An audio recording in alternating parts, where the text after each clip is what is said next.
Hey, Monarch football fans, welcome to Coach's Corner, episode number 3. I can hardly remember number 1 and number 2. They go by so fast, and I don't even know where September went. We are excited about today's show. Kevin will be joining us momentarily. And please always remember, we talk about our sponsorships on the podcast, but we are so grateful to Hook and Crook Wine, which is available at your local Costco, and obviously Bear Paint, also available at all of your paint dealerships, one of the top paints around. Thank you for those sponsors. And like I say, we're going to be joining Kevin with 2 of our outstanding offensive football players. We're going to bring you Marcus Harris, our young wide receiver, and our wide receiver, slot receiver, multi-purpose guy, our Swiss Army knife, Jack Ressler. We'll see you in a couple of seconds. We're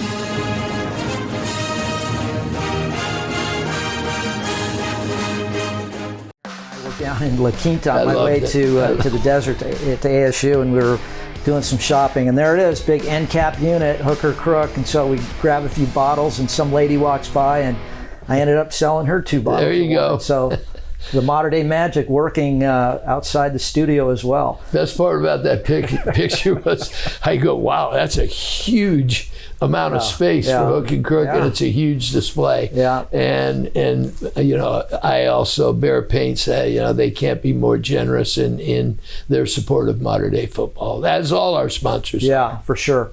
All right, we're going to take a timeout and come back with Marcus Harris and Jack Ressler, 2 superstar wide receivers. We're going to get to know them right after the break. Stay tuned. We're coming back with Jack and Marcus on the other side.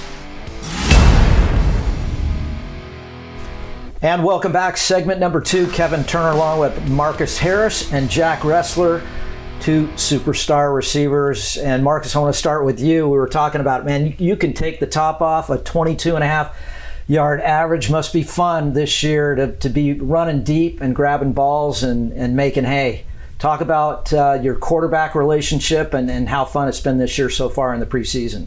It's been real fun with Elijah. Last year I wasn't able to get many reps with him because I was a freshman. And we had guys like CJ, Williams, Quincy Craig, list goes on. It was a lot of good receivers, including Jack. So I'm just starting to build a relationship with him this year, but it's been good. One thing we connect on is deep balls a lot, as you can see, and he always throws it outside to go for it. But it's been fun getting the ball with him a lot.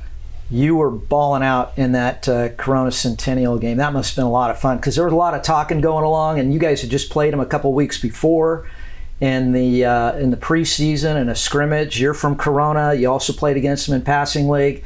What was that like after the game to be able to walk across the field and say, hey, I got you guys? It was fun because, it's a lot of mutual respect. I know a lot of people on the team.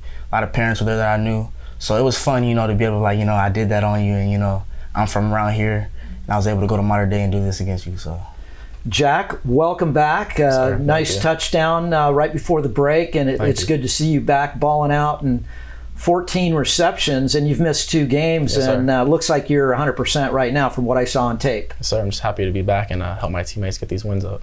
Yep. So you're a little bit more of that kind of that inside shifty, I would say like the Cooper Kupp, Julian Edelman prototype, really quick footwork. And the first time I saw you was a year ago in a scrimmage at Corona Centennial, and I believe you were the only Monarch to get into the paint that night. Yes, it was sir. a toughly contested scrimmage. I'm like, who's this guy? Who's this guy in the slot? And Rollo's like, oh, I can't wait to show this guy off, man. Jack Ressler is a baller. And yes, sir. I was an X, so I was always outside, and I was twinkle toes. I didn't want to go across the middle, but I mean, you have no fear at all going across the middle. And walk us through that mentality. How do you get to that point to where you're so focused and committed to snatching those balls every time, and you got either a Will or a Mike or a linebacker, staring down the pike at you. I mean, how do you maintain that focus? I think at the end of the day, I just do what these coaches ask me to do, whether it's play on the outside, inside, shoot, I'll even play running back. At the end of the day, I think just being a football player is more important than being a receiver. because when people say be a receiver, that could just be catching the ball. But I think it's more important, like blocking for the running backs, just really just getting open. And as far as going over the middle, I think just focusing on the ball, like getting hit is what happens next. But I think catching the ball is more important than you getting hit. You just want to focus on catching it. How important is it, especially for a receiver, during the summer? A lot of people think, oh, summertime, these guys are at the beach, they're hanging out, they're lifting weights, girls for the girls. But there is a tremendous amount of rep and work and grind in the summer. And I'll start with you, Marcus, because you're a freshman coming up. It's like drinking out of a fire hose with this. This is a pro-style offense here, and there's a lot of variability when you walk up to the line of scrimmage under a Taylor Kelly-led offense. And these guys, by the way, are outstanding scholar athletes, 3.5 students. So you've got to cogitate as you're getting up to the line of scrimmage and be able to identify in a line and be on the same page with your quarterback. How much of that success on the field is attributed to summer and then the book work and the film work? I'll start with you, Marcus. Well, I actually run track, so that's one thing I do in the summer. I love it. A dual sport athlete. There you go. So I run track. Rollo, I'm sorry, but I like track guys. He ran track here too. So. Yeah. But yeah, one thing is track. I'm always trying to get faster because a lot of DBs have trouble with that. So that's one thing I want to build on. And then we start with Camp Monarch, so that's that's the way we can bond and get better with each other before the season starts. And I feel like a lot of teams don't really do what we do, but it's really just about bonding and being able to be with your teammates, because if you're not bonding how you should be, you won't be able to execute the season. So. Jack, you're one of the hardest working, disciplined route runners, and it really shows. I was at the Battle of the Beach Edison tournament, and you were just schooling fellas out there. It looked like varsity against Frosh Soft. You had guys outside your hip pocket the entire afternoon. And what does it take to be a disciplined route runner? Be disciplined. You can't just run the route. You got to see how they're playing you, the leverage. Do they like to press? Do they like to, when they press you, do they like to use their right arm, their left arm? Do they press bail? I think just going into a route or a play, you want to know all those things. You don't just want to line up and just not know what they're doing, because you want to have a counter effect to it. Oh, he's pressing, I'm going to switch my release. You just don't want to have one thing going into a play. So one of the things I know that I've been out at your practice, and Coach Griff, your wide receiver coach, is very focused on, and it shows up in the statistics. Your running backs are averaging 6.5 yards a whack. And what I notice about modern day receivers is you guys are very, very aggressive downfield blockers. And Marcus, what does it take to be a true teammate and to commit to blocking down the field, especially on an offside play? I feel like, since the running backs and the line blocks for us when it's time for us to get the ball, we have to block for the running backs. It's just mandatory. I feel like that's one thing. I didn't have a great game last game, but I feel like I did very well at blocking, and I was able to get the running back touchdowns and get long yardage. So that's one thing you always have to practice on. And Griff is heavy on that. And we always do it while the defense is doing something. We go block on the bags, and it's just something we really focus on. Jack, kind of same question, but give me a sense of when somebody gets laid out, when you guys are blocking during team film session. Is there some hooting and hollering going on, and you guys playing around with your teammates and giving them high fives and attaboys, when somebody takes care of business on the offside? Oh, for sure, yeah. We love hyping things up, and we love keeping the energy going, That kind of just helps everyone else out when the energy's up, Just get everyone together. So this week, JSerra sort of kind of focus keys to victory for this Friday night. You really just got to stick together and stick to the game plan. You can't change what you're doing, what we've been practicing. We trust these great coaches. They put us in the best situations to win. So we listen to them, and great things will happen. Marcus, what's it like, if you're making a block and you see Jordan or Nate go, ripping by you, how gratifying is that to see those guys take it to the house? It's the best thing I could possibly see, because I'm already thinking of a celebration we can hit in the end zone, because it's just the best for my running backs. I've been knowing Jordan for a minute now before me and him came to Mater Dei, and then Nate, he's electrifying. Just all I gotta do is get one block from him, he'll get out of there. But it's the best thing seeing your running backs go after you make a great block. All right, guys, appreciate the time and the visit. Good luck this Friday night and all the way through the balance of this season. Go Monarchs. Yes, sir. Let's go 3 stripers all the way, baby. Yes, sir. All right. There they are, Marcus Harris and Jack Ressler, 2 outstanding student athletes here at Mater Dei. Back with the big boys coming up next.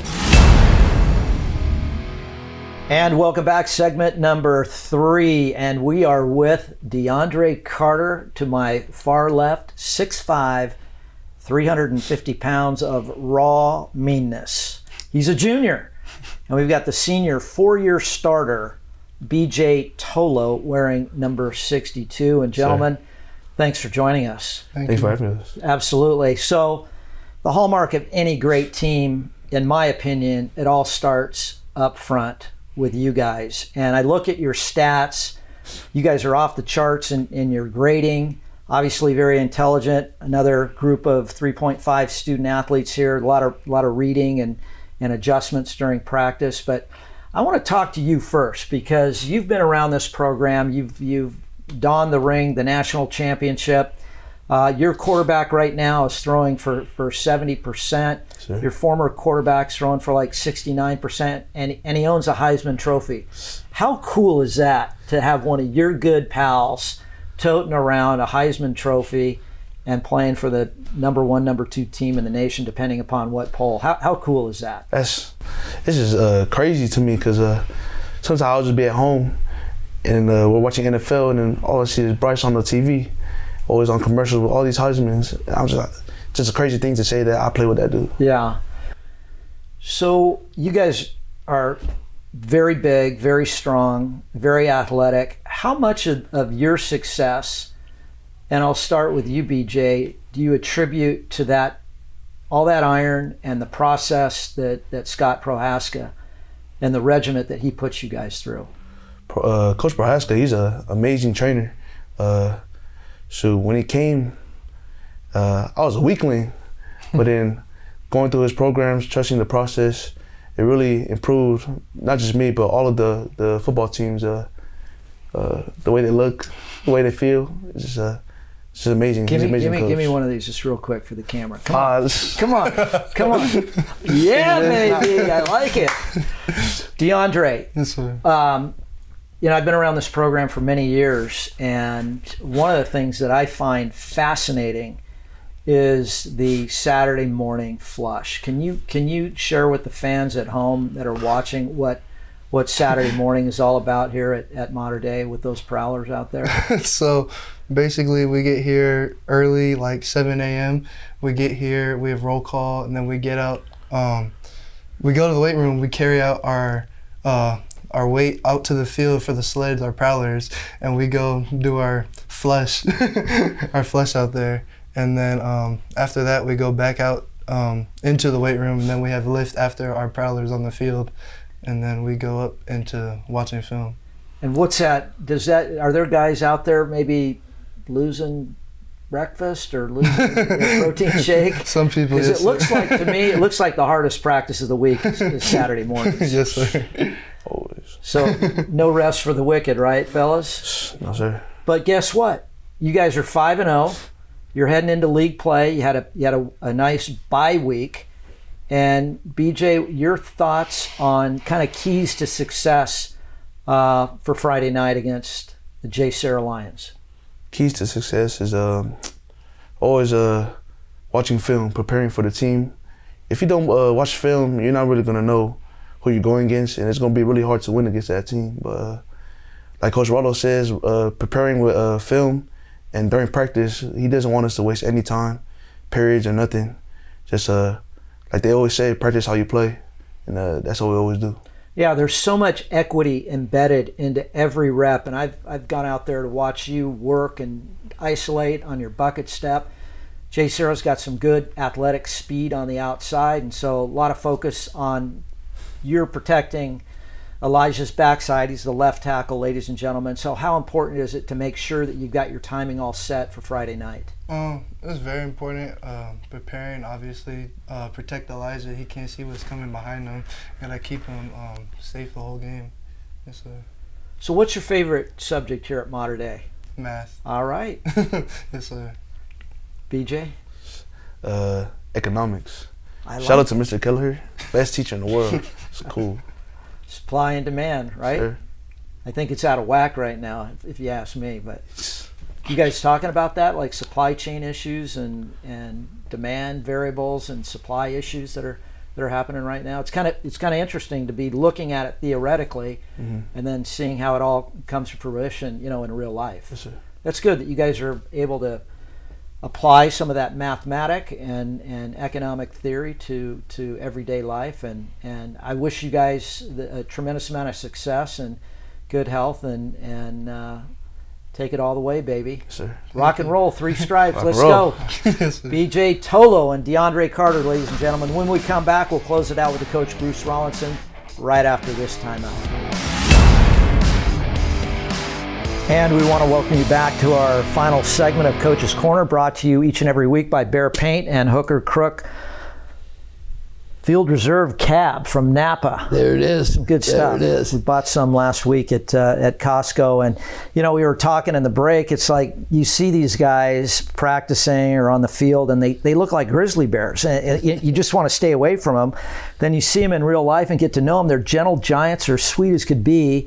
And it's fun to get to see the personality types on Coach's Corner. I think it's invaluable for the fans and folks at home to get to know who these kids really are. No, that Kevin, that's what it's all about. There's so many people that have never even seen them without their helmets on, and again, I say it. I'm going to say it until we get done with players.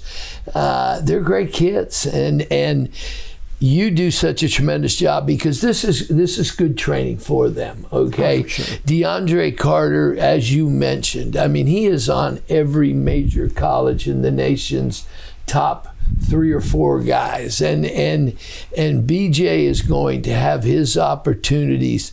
You saw the difference of the senior who's done a couple of interviews versus the junior, and with COVID and everything that happened in his sophomore year, but I'm proud of them, and I like the fact that you get to see them, ladies and gentlemen, as they are, and they're good kids. They're great kids. It's just interesting when you think about just the dynamic and the layering and the timing. BJ's been a 4-year starter, started 9th, 10th grade, and then he's looking at his former teammate who is a Heisman Trophy winner. He's all over everybody's television screen, and just to see that, how he feels about it and how cool it is for him just as a buddy to see him doing the Nissan, the Heisman House commercial, and then on all the ESPN promos, and then obviously Bryce was the archetype of NIL. It was the first player that I had heard of that had a 7-figure contract, and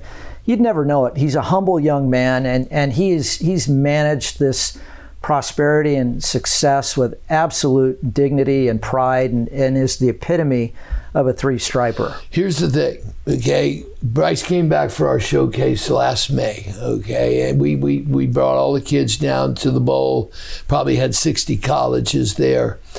Bryce got in, and I watched. I just happened to be watching the dynamic as he approached his former teammates. First guy Bryce Young went to, BJ Tolo, his center. That's that dynamic that people don't understand. They make jokes about he's got his hands under his seat, but he knows. Your quarterback knows, any one of them. Elijah knows it starts with that exchange, and that is so underpublicized, underemphasized, but we're not going anywhere with a bad snap. And anytime you see a low snap, little football education for the moms out there, you see a low snap, my eyes have got to go down. I've lost the picture that I'm supposed to be watching. That's how important it is. And your offense and the offense he's in at Alabama is so based on timing and rhythm and throwing, on time, in rhythm, to give your receiver the opportunity to catch and run and not be catch and covered. And that quarterback-center relationship is magical. And that's the one thing that a lot of Bryce's success, in my opinion, here at Mater Dei had a lot to do with BJ, because that ball got back consistently waist high. So he's not wasting steps, like you said, and then you're losing the timing, and now you're going to scramble, and you're going to phase 2 and plan B. But it all starts. I mean, we would like to say, and I think they're pretty close to it, but we want to get our centers and cues out long before anybody else. They've got to be the first one dressed, first ones on the field, at least twice a week. And we want 50 snaps a day, okay? You'd like to get 100, okay? I've kind of come to the realization with all the other things that we've got them doing, if I can get 50 twice, 100 before game, okay, I know they got 50 yesterday, I'm a happy man. That's how important it is. So I asked DeAndre, I think he was a little chagrined, and naturally, because he's getting a lot of attention. He's a very humble young man. It's kind of a difficult question to answer. But why don't you follow up on that? With all the attention that these kids get, and I'm sure you get inundated, how do you manage it and keep these kids, because I asked the kids, how do you keep them focused on academics and the task at hand? Here's the other thing that people might not realize, okay? Once September 1 hits on a junior like Big Dre, okay, the coaches can contact them. And I've literally seen them trying to get their knee braces on. Their phone is here, and there's a coach, recruiting, trying to yuck it up with them like they're best friends. And you know how that whole recruiting process, we can talk about that some other time. But, now you've got to go, whoa, get rid of the phone. Okay, this is our time. Okay, the parents are instrumental, and I'll be brief, but the parents are instrumental in controlling it. DeAndre's mother is awesome, okay? The parents have control of it, and because they wake up, remember, a lot of these schools, Georgia's on the East Coast, it's 3 hours, okay? And they're waking up to 20, 30 text messages from across the nation, and you know it, I know it, all you people in the audience know, you're going, well, I got to go through my text. No, you got to get dressed, you got to get out. In his case, he's coming from Pachanga, he's got to get to the van stop. So, the pressure is enormous, and there's no one way to deal with it, okay? That's where I educate the parents, and I've said this before, more parents now are coming to me for help in how to handle it, and when do you narrow the list, and when do you start telling schools. But even when you tell them, okay, I've narrowed it down to the top 6, 8, 10, they still bug you. But it's part of the process, and it's a wonder that they can do their academics and give me the amount of time, which is enormous, to do. We went through it as a parent on a much smaller scale, but I mean, it was very distracting as a parent to have to go through it. And our son handled it pretty well, and really didn't get his dream school until after the CIF championship when they won the doggone thing. But and really didn't get recruited until his senior year. So it wasn't like these guys are getting recruited as getting offers as sophomores. It's crazy. Marcus Harris had 20 offers as a freshman, It's so. But what you got to do is again, I embrace it. It's part of the trend. It's where you have to continue to reinvent yourself. NIL, I got to, we're getting up to speed, and I feel like I have a good understanding of that. It's all part of being the head football coach at a national power. But it's a good problem to have, Kev. We can end of story. Folks, it's a good problem. We've done the math, and I've got this is verifiable. Over $100 million in scholarship value that this Mater Dei football program has generated since Coach Bruce Rollinson's been here at Mater Dei High School as a head coach.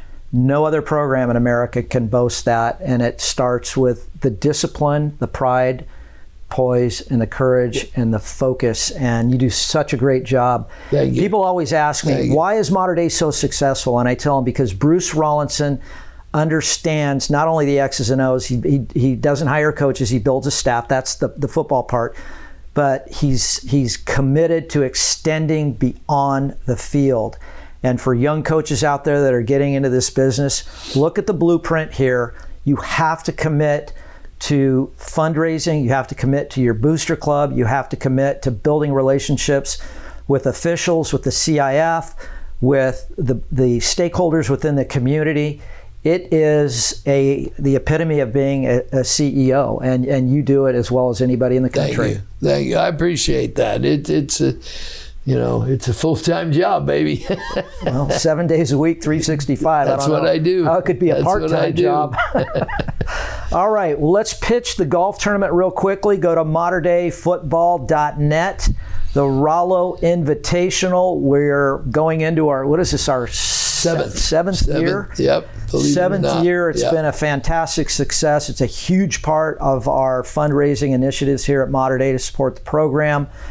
And go to our website, check it out. We need you there on December 12th at Old Ranch Country Club. Like I said, I play in a lot of these things. It's the best golf tournament you'll play in all year long. And you do such a great job working the crowd, and all of our boosters and donors that give one-of-a-kind life experiences, memorabilia. It's a really cool event, and obviously goes to a great cause. No, we work hard at it, and you would enjoy the day, and you alumni who can't make it, donate. That's all I can say, and the product's worth donating to.